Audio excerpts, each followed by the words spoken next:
16th, 2025. Welcome, Madam Secretary. Will you please call the roll? Chairwoman Johnson, Present. Vice Chairman Simone. Present. Member Benker. Member Connors. Member Jackoni. Member Reposa. Present. Member Schultz. Present.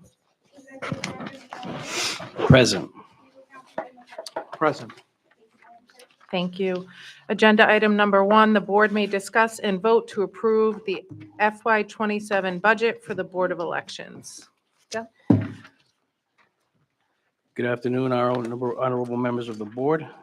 Before you today is the fiscal year 2027 Board of Elections budget submission, which, as you know, covers July 1st of 2026 through June 30th of 2027. The document before you today contains the budget request agency summary, or the BR1, which is on the screen now. On page 2, the program summary, BR4, which is on page 5 of the budget submission document, and the budget tracking sheet for line items on page 6. This budget was prepared in conjunction with the State Budget Office, with input from the staff. The budget request for this year, for this upcoming fiscal year, equals $9,273,357, as compared to the $4,879,587 in the current fiscal year of 2026. This request represents an increase of approximately 86%, or $4,393,770.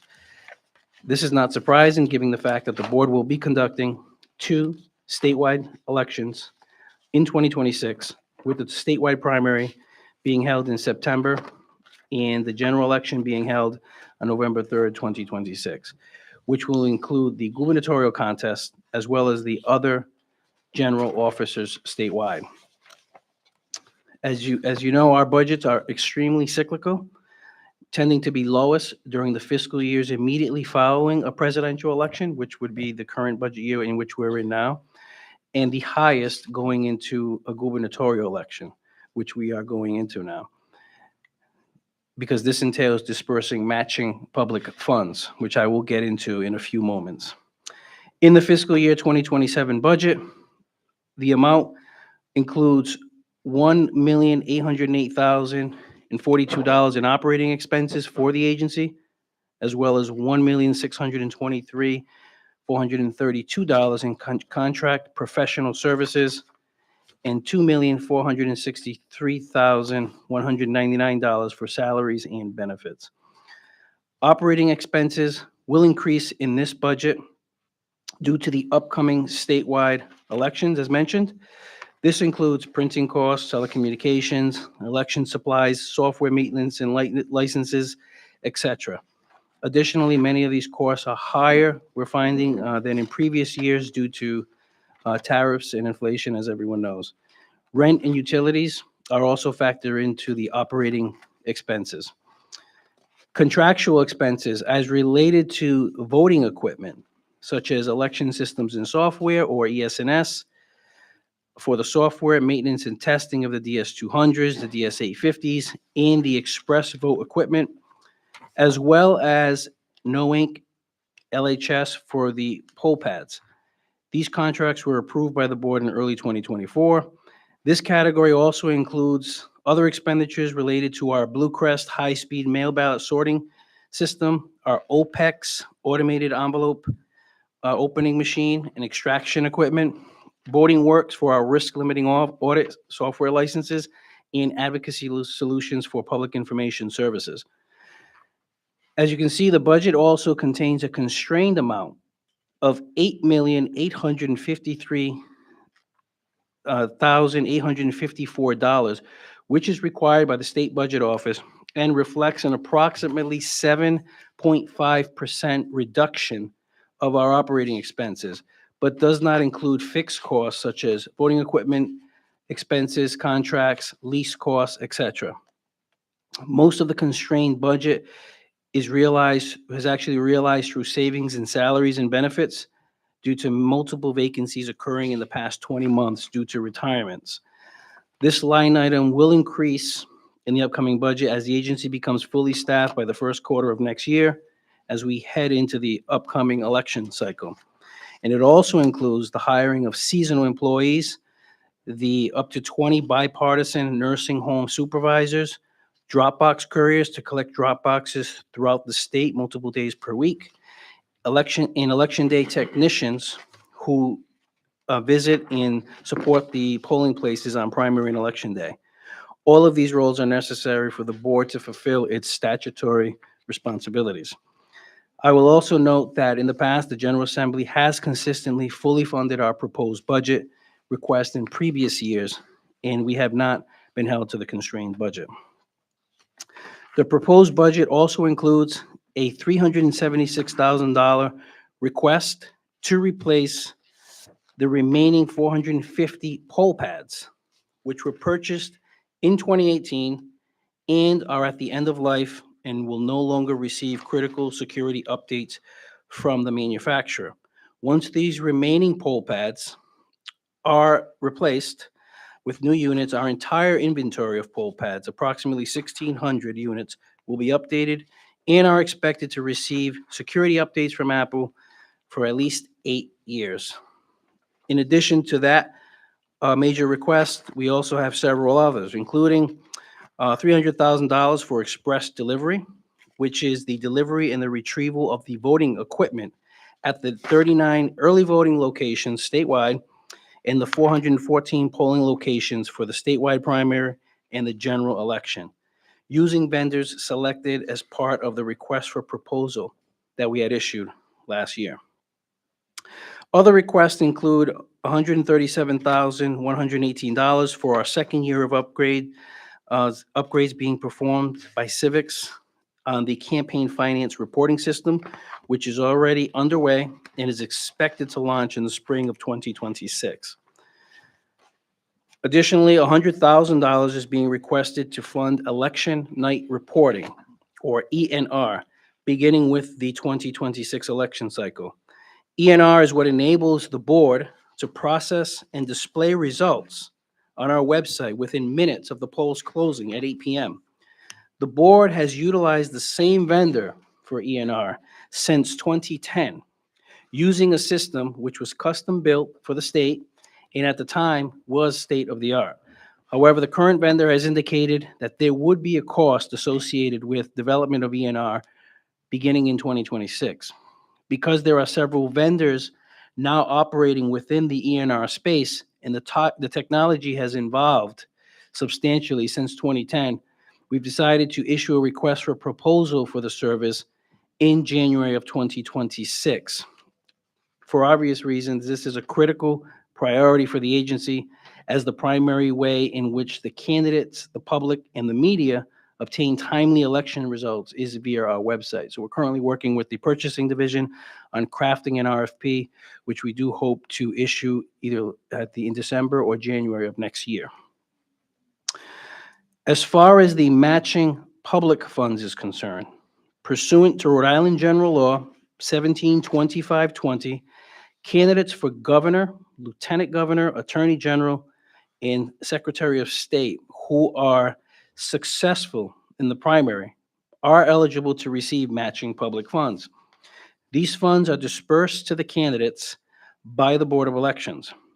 $3 million has been budgeted for matching public funds in this budget, as compared to $2.7 million for 2022 and $2.76 million for 2018.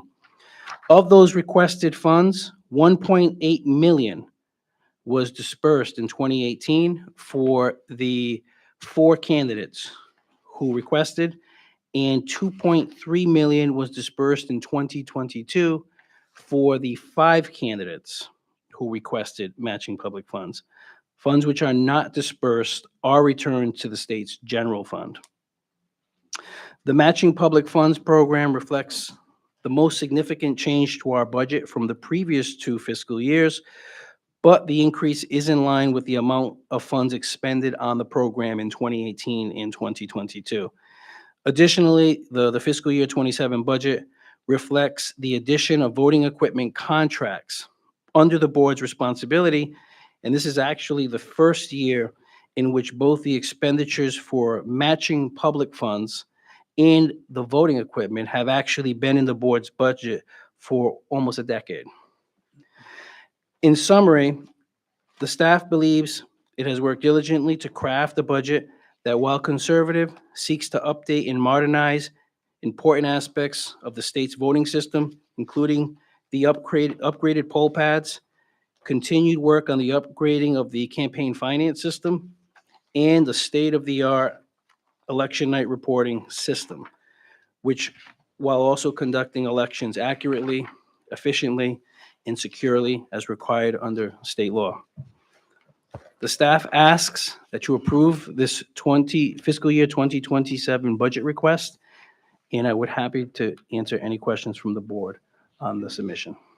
Thanks, Miguel. Before it goes out of my head, before I open it up to the board, in regards to, you mentioned some vacancies, and it just made me think, do you have somewhere that you can share with the board an org chart listing of all of our positions and what's currently filled, open, with level of detail? Yes, I have created Great. that, and I can share that with you. Great, thank you.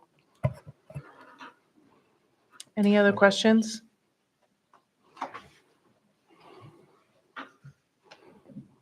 David? One question again, I talked earlier. About this is the question of the cost of occupying this building, the rent, the cost to maintain and so forth. Maybe you can give us some rundown on that. Sure. So the facility here at 2000 Plainfield Pike has, which is currently under lease for until 2030 with an option for another 10 years until 2040. The state pays monthly rent for this the first 5 years, which included the build-out amount, which was approximately $5,000 for everything you see here around us, because this was a Honeywell facility in the past. So it was completely not for the purpose of running an election. So that had to be built out at that time. And so those costs were spread over 5 years, which actually were recently eliminated from the cost of our lease because they've been paid. So our actual amount of lease payments that we're making are actually reduced now for the remaining 5 or 15 years of the lease, as it may be. After 5 years, the cost per square footage, according to the lease, does go up about 35 cents per square foot in the office space and 25 cents per square foot in the warehouse space for years 6 through 10. So although our square footage per the contract does go up by that amount, our overall payment is reduced. So we're actually paying less in lease over the next 5 years of the lease here. As a percentage of our overall budget, the lease payment that we pay here, which amounts to about $434,000 in a year, amounts to 6% of the agency's budget. And it does, and even in an off year, I would call it fiscal year 26, which is our lowest budget year, it does equal about 8 to 9% of our overall agency budget in an off year where our expenditures are reduced. Thanks, Miguel. So in addition to the 434, we pay rent, we pay the heat, right? We pay utilities, yes. And the insurance. So how much would you say is for heat? I believe in the line items, we allocate for both almost, I would say, 100,000 per year for both, which obviously for everyone is increasing given the high cost of natural gas and electricity. And we do have, we currently have our operating space is about 64,000 square feet of space. Sorry, I have that here. 62,000 of square footage in our warehouse and 15,000 in square footage for our office space. And as you recall, since I think you, Bob, were the only board members that had the pleasure of going to Branch Avenue and attending meetings and elections there, we only had about 30,000 square feet of warehouse space in that facility. So the move was underway. I guess the proposals there were proposals made for over, I would say, 15 years probably before we actually moved to actually find the facility to move into before we moved to 2000 Plainfield Pike in 2020, just before the pandemic. Okay, thank you very much. Thank you. And one more question. Do you have something, Bob? Okay, just one before. You mentioned with the unconstrained versus the constrained, if the state funds us at the constrained, you see that 419 will come out of personnel, Correct. salary and benefits. And I know you'll provide us with a listing, but any concerns there with what that would Yes. impact going into this year? So next year. in the overall letter to the governor for this funding request, we're adamant that the full funding and full staffing of the Board of Elections with our 13 FTEs is critical, given the fact that we currently, as a staff, are responsible for every single electronic poll book that is at every polling place in this election, every voting machine at 414 locations or 450 locations when it's a presidential election year. In addition to that, we also have 41 drop boxes out there which have to be collected. The ballots have to be collected. They have to be maintained, which we're currently in the process of doing. We still have almost twice as many or 80% more mail ballots than we ever did process before the COVID-19 pandemic. So we clearly are processing more mail ballots than we ever have.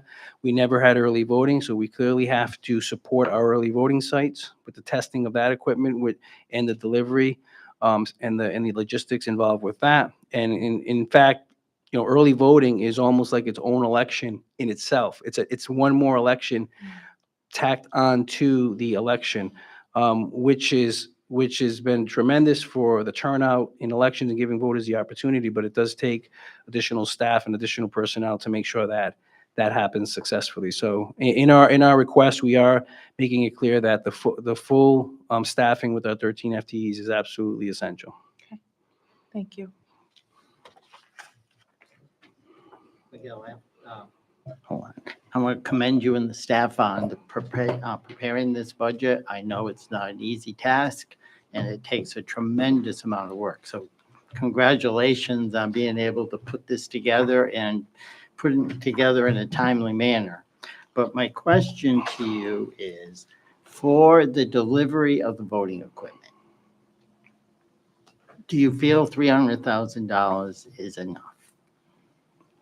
So originally we had requested 450,000 in comparison to 750,000, which was requested 2 budget years ago.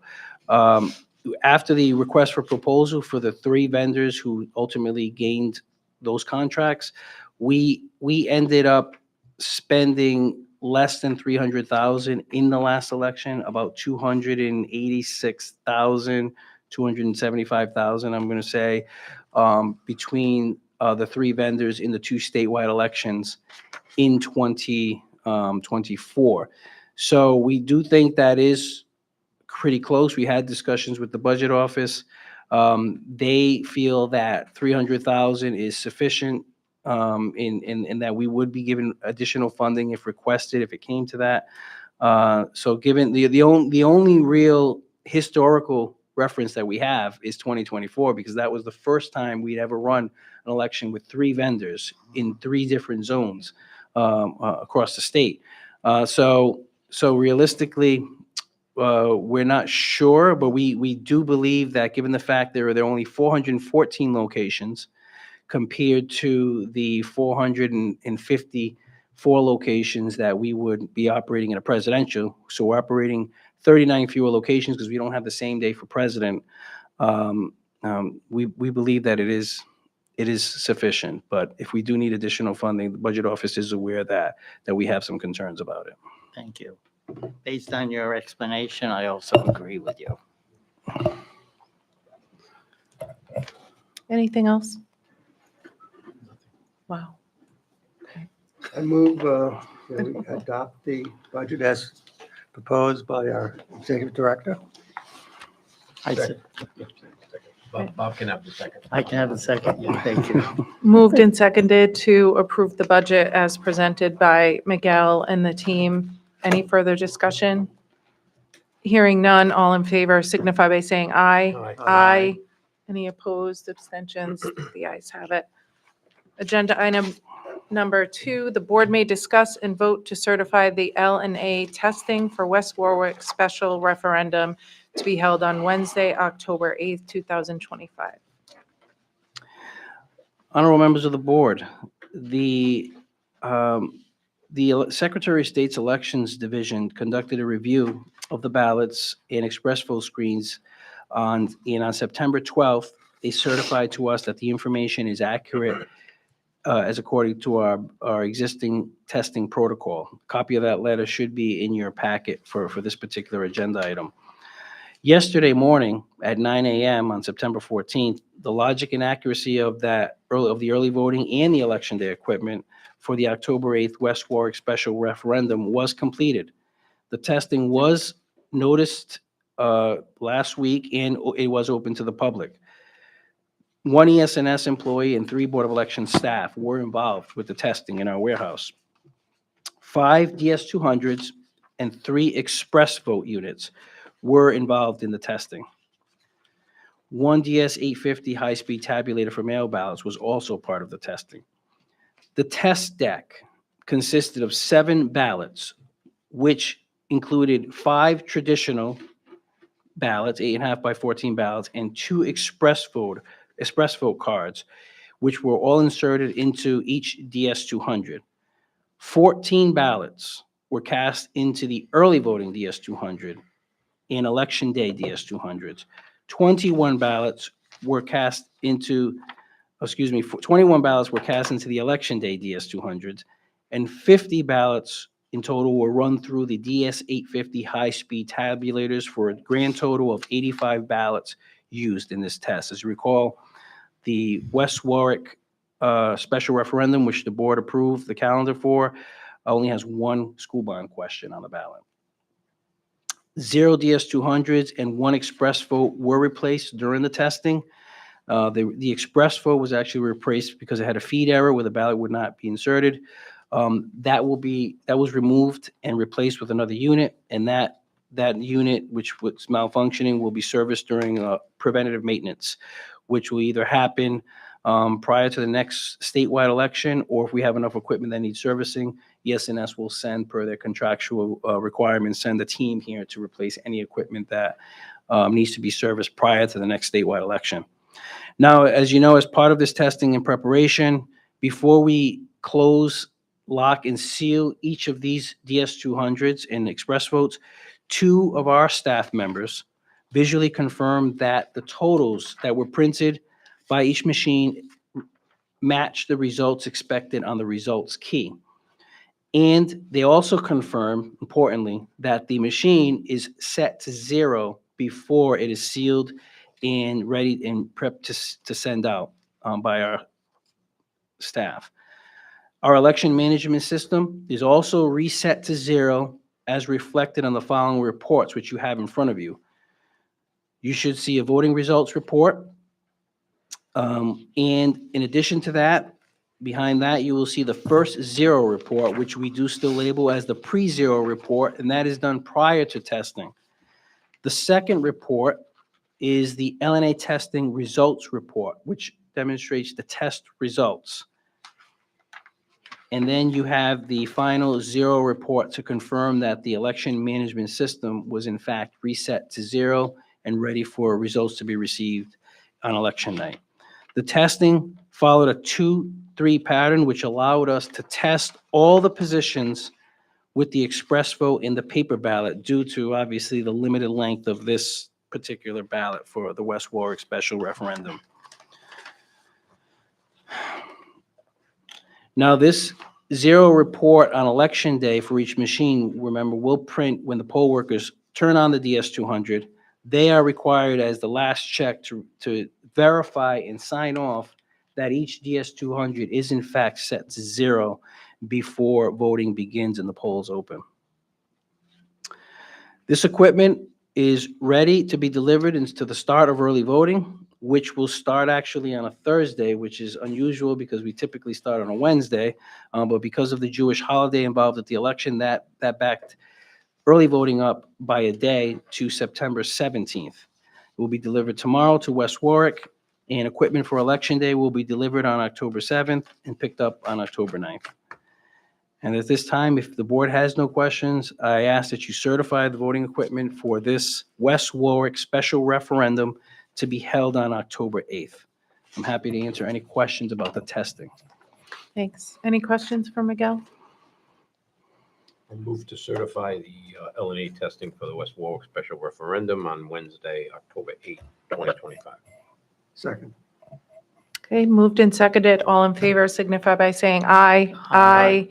Any opposed, abstentions? The ayes have it. Thank you, Miguel.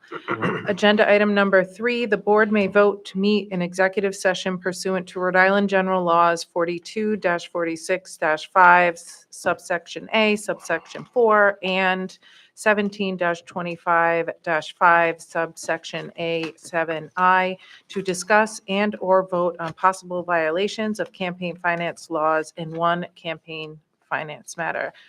Do I have a motion to meet in executive session? Motion to meet in executive session pursuant to item 3. Second. Moved and seconded. All in favor signify by saying aye. Aye. Aye. It's 4:29.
We have a motion to seal the minutes of executive session and resume open session.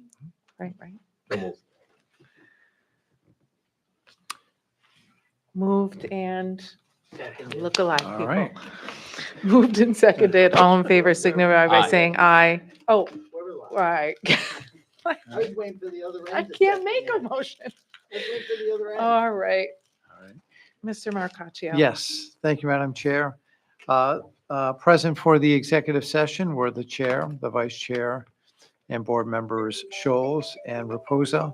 There was one matter in the executive session involving a campaign finance audit conducted by Mr. Thornton of former elected official Daniel P. Connors. Mr. Thornton provided a summary of his review of the audit, as well as the campaign finance activity, and then prepared and submitted a consent order for consideration by the board with his recommendation that it be adopted. Vice Chair DeSimone moved to adopt the consent order as proposed, and that was seconded by Mr. Reposa. All voting in favor, none opposed, the motion was passed. There's nothing else to report out of executive session. Thank you, Ray. No other business to attend to. Can I entertain a motion to adjourn? The motion to adjourn. Second. Moved and seconded to adjourn. All in favor signify by saying aye. Aye. And we are adjourned at 4:54 PM. Thank you, everyone.